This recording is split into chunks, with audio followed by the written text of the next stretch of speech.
Virgo, kamusta? Welcome back to Pinay Angel Tarot. This is your end of May kapalaran para sa mga Virgo. General love reading, kaya maaaring mag-resonate o hindi. Pero pag nag-resonate, comment nyo para alam ko. Kumusta kayo, guys? Comment present para alam kong nanonood kayo. Tingnan natin ang energies connected sa'yo. Right now, you have individuality. Be wary of possessive partners. Maintain your individuality. So, you want to be free. And you are setting boundaries. Alone time. Spend some time alone. It will help you gain clarity on your relationship. Mas gusto mo mag-isa ngayon, naniniwala ka sa divine timing. Trust in divine timing. Love arrives when it's meant to. Hindi ka nagmamadali eh. Kasi alam sa sarili mo na kung para sa'yo yung taong yan, mapupunta talaga yan sa'yo. Kahit anong mangyari. Okay. So, tingnan natin from the tarot. Anong energies connected kay Virgo?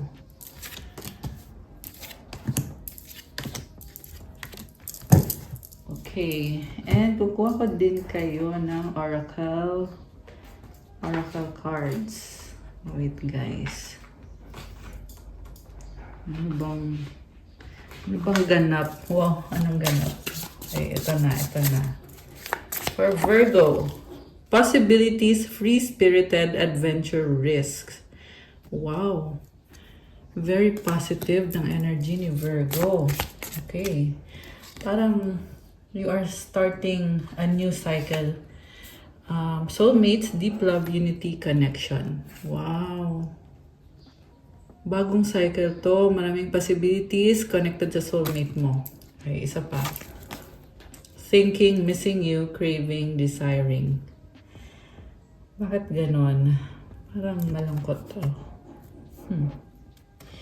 So, someone is desperate. Okay. Gustong kumonek sa'yo ng taong to. Merong attraction. Parang nagiging desperate siya for your attention. Samantalang ikaw ay nakafocus sa sarili mo. Escaping, avoiding, blocking, pushing away. Kasi itong taong to, parang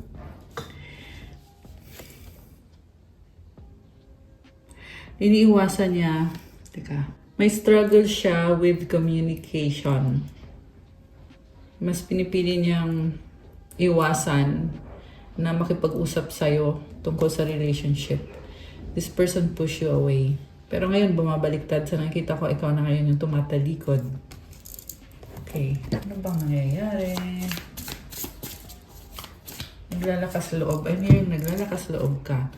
Heart fog, mixed signals, block emotions, messed up. Kaya pala, so, may ginawang pagkakamali sa'yo itong taong to at talagang ikaw ay nasaktan. Kaya ngayon, wala kang pakialam kung nasayang kasi. Sayang yung mga investment mo pero inisip mo wala kang pakialam. Ang gusto mo lang mangyari is lumayo, tumalikod, mapag-isa.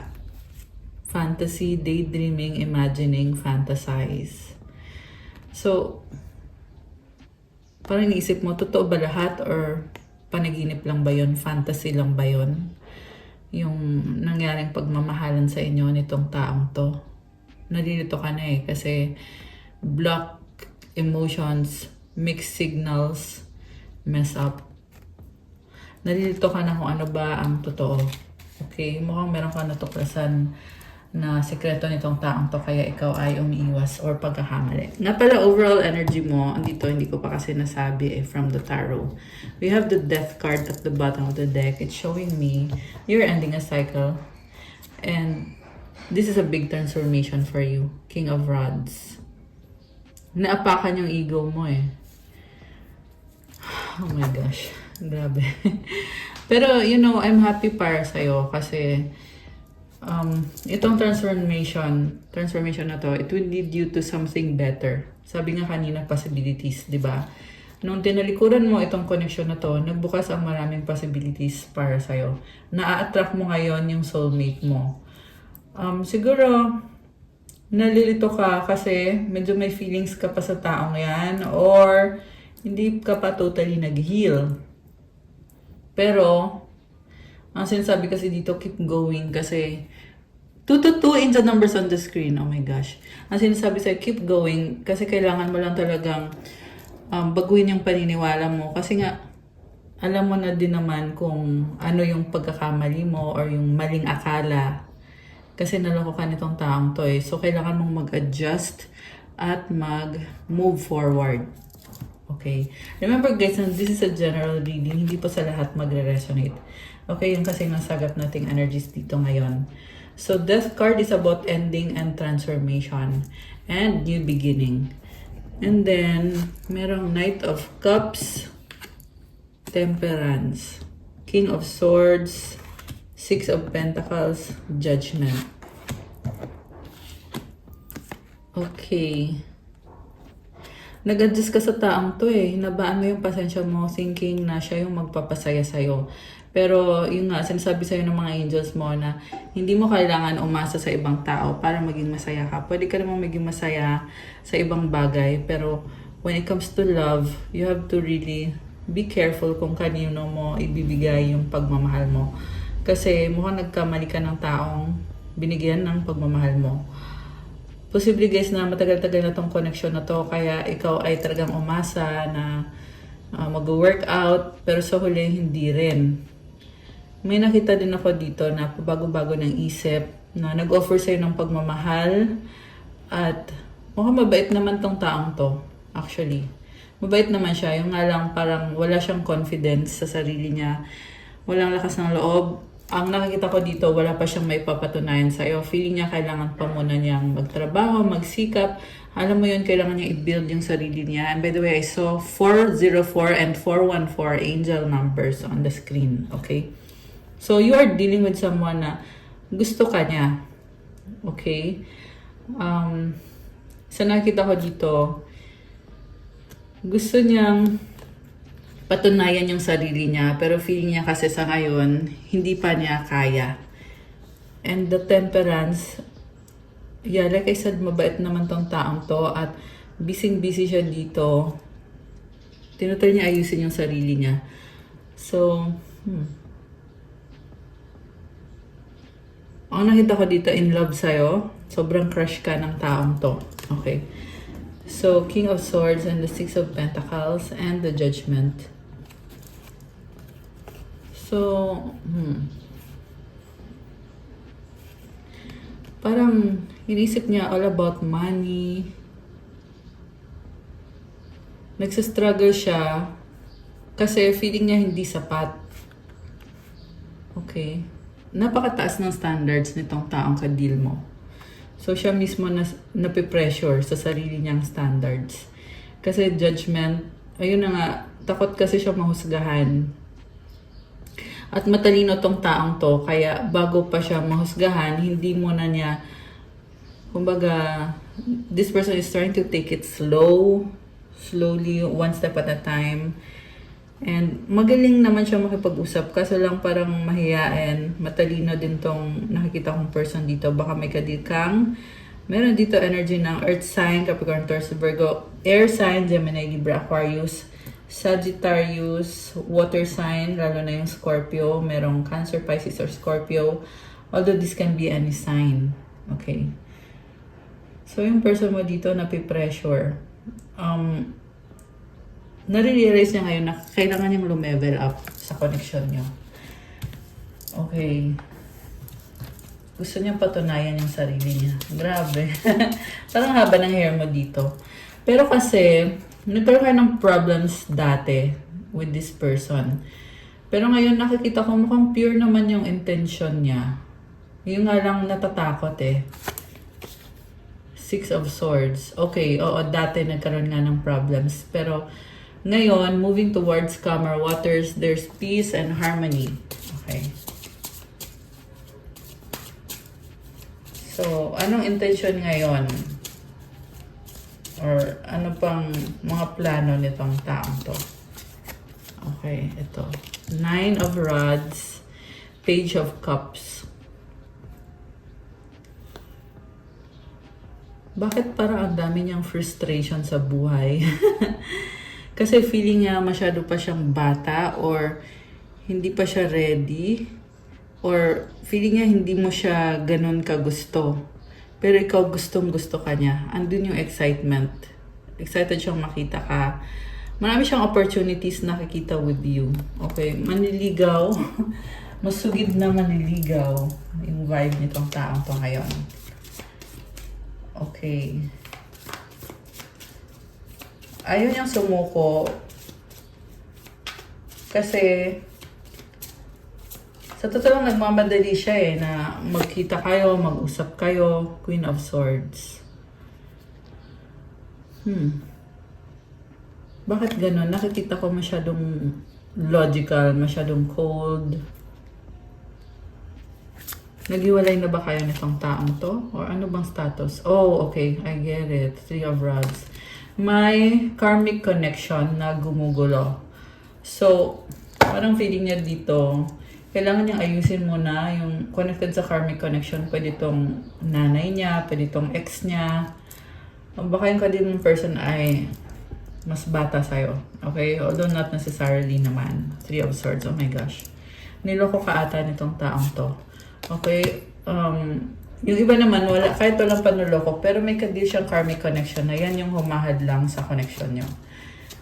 Okay. May patutunguhan ba to?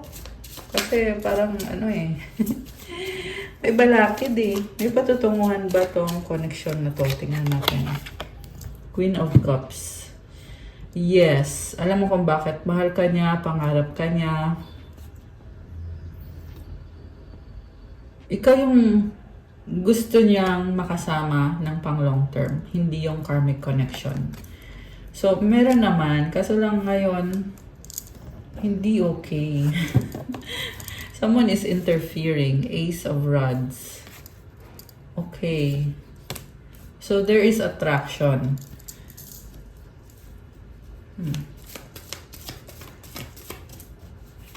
Nakita ko dito. Attracted siya sa'yo. Pero andun yung feeling na hindi pa ready. Three of Pentacles, King of Cups. Pinag-aaralan niya. Ikaw, sinustok ka niya. Tahimik lang tong taong to Seven of Rods and the Sun. Lagi siyang umaasa na makukuha niya yung loob mo, yung makuha yung matamis na oo. Yung iba sa inyo, kayo na guys, pero nasa stage pa lang kayo na talking stage or nagpapa-impress sa'yo itong taong to. Okay, gusto niyang magtagal itong connection niyo. High Priestess. Masyadong mysterious. Alam mo, nakikita ko sa taong to, andun yung curiosity niya. So, posible guys na wala kang tiwala sa taong to kasi may lumalabas dito na options. May mga options siya. The Hermit. Okay. Knight of Pentacles. So, nakikita ko sa'yo, mas pinipili mong protektahan yung sarili mo at hindi iasa sa taong to. Yung mga gusto mo ma-achieve para sa sarili mo kasi marami kang pangarap.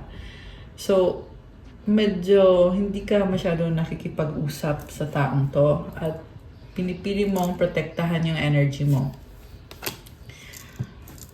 So, dahil dyan, parang feeling mo ang bagal. Parang ganun. Okay, the devil is here. Bakit? Page of Pentacles. Okay. Meron dito workaholic. Ayan, workaholic. So, dahil sa pagiging workaholic, hindi ganun ka priority itong relationship. I mean, syempre, priority pa rin siya. Pero most of the time, ay nabubuhos sa trabaho, sa career, business, kung ano man to. Three of Cups. Okay, merong mga kaibigan din dito.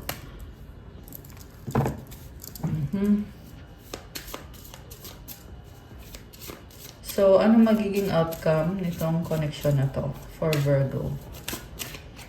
Oh, ay, tumalon.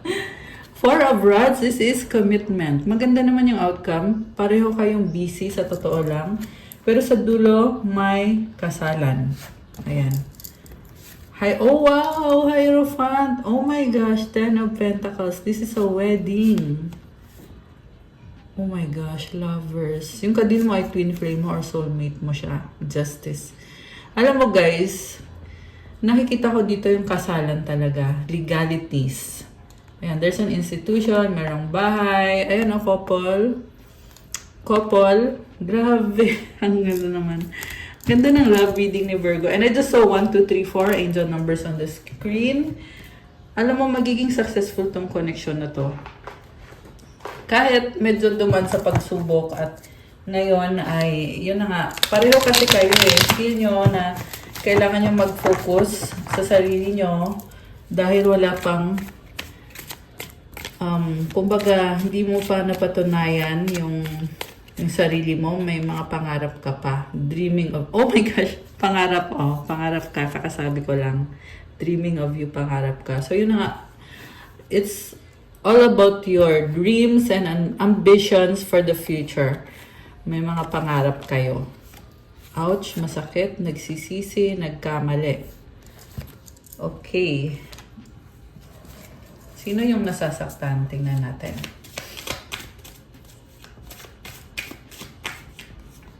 Ano yun?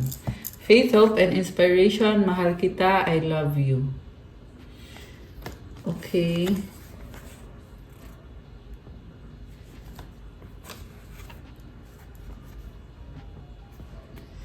So, I feel like itong nagsisisi, nagkamali. Isa sa mga dahilan kung bakit nag-decide kayo dito na hindi na muna masyadong, alam mo yun, seryoso naman kayo, pero mas pinipili nyo mag-focus sa sarili nyo. Kasi ayaw nyo masaktan.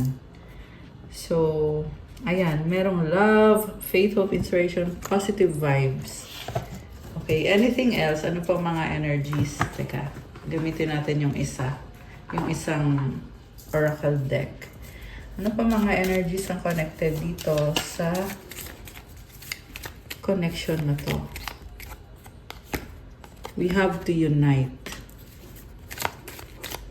Meron sa inyo matagal na hindi nagkita, nag-usap. People don't believe in me.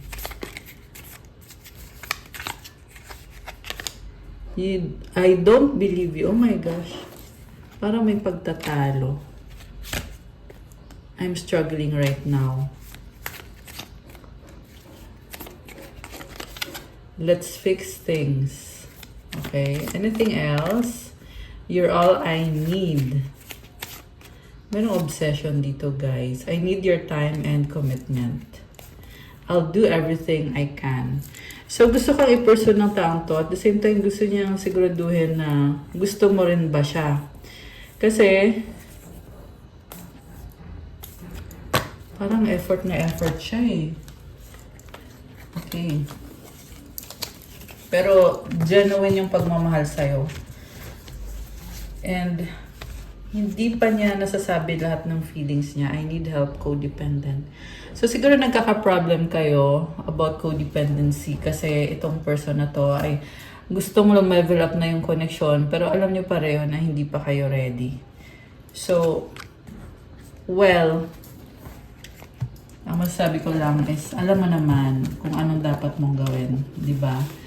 Tsaka sa dulo, nakikita ko talaga guys na merong kasalan dito. So, all in all, this is a very positive reading for Virgo. So, tanggalin ko muna to kasi kukuha ko kayo ng mga iba pang oracle messages. Tingnan natin what's coming for you and this person. Ano pa bang paparating? Kuha muna kita ng angel numbers pala for Virgo. We have 333 potential. Your chance to reach your highest potential is here. Perseverance has gotten you to where you are. You have been through so much and this guidance is here to show you that you are exactly where you need to be. Ang sweet naman ito. Parang yung sipag at tiyaga mo ay talagang nagdala ng success para sa'yo at ng chance to prove your highest potential. Ito na nga yung sinasabi ko about dreams, mga pangarap ninyo. Kasi yun yung pinaka-focus nyo talaga sa ngayon. Pero, very positive at itong numbers na to, it's showing me energy of abundance. Kaya i-claim nyo din tong energies na to. Comment, claim potential, comment 333 to claim this beautiful energy. And I just saw 1717. Oh my gosh. Ayan, may synchronicities, guys. Affirmation, my potential is infinite. I use my strength as my ally to pursue my highest good. Ayun, so infinite yung potential mo. Napakadaming possibilities para sa'yo. Ikaw na lang yung pipili kung alin yung uunahin mo. At you are strong. Magpatuloy ka lang kasi you are doing well. You are doing better for yourself. At i-comment mo din to, my potential is infinite. Isa pang message for Virgo. Virgo, okay? Ba't ang dami? Isa lang. Okay, 10-10 growth. Oh my gosh. Spiritual awareness is opening you to all that you're ready to see your destiny is being fulfilled. Keep your intentions pure with your eyes looking ahead and you will continue to increase the growth that is here. Ito na. So, nag-grow ka na. You are doing well. You are getting better. At nagkakaroon ka din ng spiritual awareness. Malakas ang intuition mo. Ibig sabihin, alam mo kung anong dapat mong gawin. At tinutulungan ka ng mga gabay mo, mga angels at spirit guides mo. Your destiny is being fulfilled. So, yeah, sabi sa'yo merong kasalan, guys. Mangyayari yung pinapangarap mo. Pero tandaan mo, sabi dito, keep your intentions pure. Ibig sabihin, ayan, mag-pray ka at manghingi ka ng kapatawaran at do what is good para sa sarili mo at sa ibang tao din. Para lalo kang ibibless. At para magpatuloy ka lang sa path mo. Dire-diretso ka lang daw. Affirmation, the more I invest awareness in my growth, the closer I continuously become to the outcomes I am seeking. So, ayan. Tuloy-tuloy lang yung growth para sa'yo. Comment, claim growth, comment 10-10. So, ito na, tingnan na natin. Ano pa bang paparating dito sa couple na to? Sa connection na to? Ano pa ba? What's coming for you? Challenges, make a decision, work on inner healing. Okay. Okay lang yan. Normal lang may mga challenges. Let go, make room for the new beginning on its way to you now. Okay. May pagbabago nga.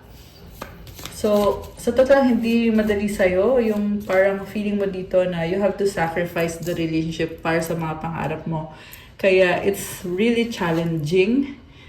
Pero, wag mo lang i-overthink. Okay? Make room for the new beginning on its way to you now. Kasi, magdadala ng blessing sa'yo yung mga sacrifices mo. Move on. Someone is unavailable. A waste of time. It's over.